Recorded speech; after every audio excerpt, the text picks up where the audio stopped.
Nous sommes à Cassel, c'est le week-end de la région des musées de Flandre et d'Audomarois.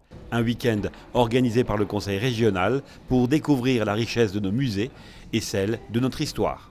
La région, elle était soumise à tous les rois, à tous les princes d'Europe. Elle a été bourguignonne, elle était espagnole, elle a été française. Eh bien, toute cette richesse-là a fait des collections, des œuvres, des influences, etc.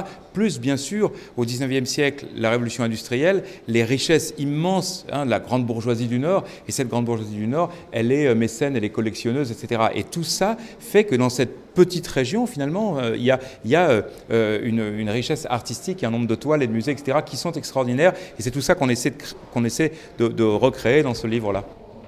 Si vous allez à Saint-Amand, vous allez découvrir une tour abbatiale qui émerge du bois.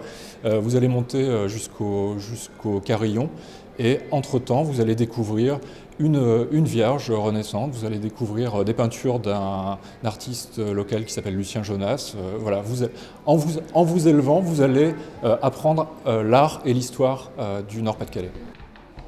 Ils sont 46 musées d'Île-de-France et 150 musées thématiques aux collections singulières. Les masques inuits au musée de Boulogne, Picasso regardé par des masques africains à Villeneuve-d'Ascq, Tattegrin qu'on trouve ici dans de la peinture historique, mais qu'on trouve aussi à Berck-sur-Mer dans des petits portraits des pensionnaires de l'asile maritime de Berck, et qui sont des peintures très, très touchantes, très émouvantes. Rendez-vous à Bailleul, au musée de Puite, ambiance flamande assurée, animation imaginative. Sur ce mur, 5 toiles créées à la fin du 19e siècle et 30 tableaux fantômes. Il n'en reste que la définition rédigée il y a plus de 100 ans par le conservateur de l'époque. Ils ont été perdus, pillés ou brûlés pendant la Grande Guerre.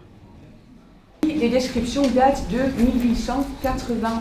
Edwige Van Hemel, la directrice, a accepté de jouer le jeu de leur réinterprétation 100 ans plus tard par des artistes d'aujourd'hui.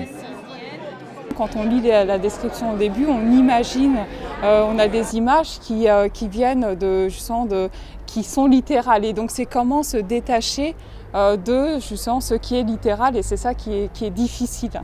Ma préférée, je pense que c'est la nature morte au carambar. C'est avec la petite mouche qui fait le détail, la carambar qui a fait son introduction sur la peinture, c'est très chouette. Cette exposition va tourner en région jusqu'en 2018.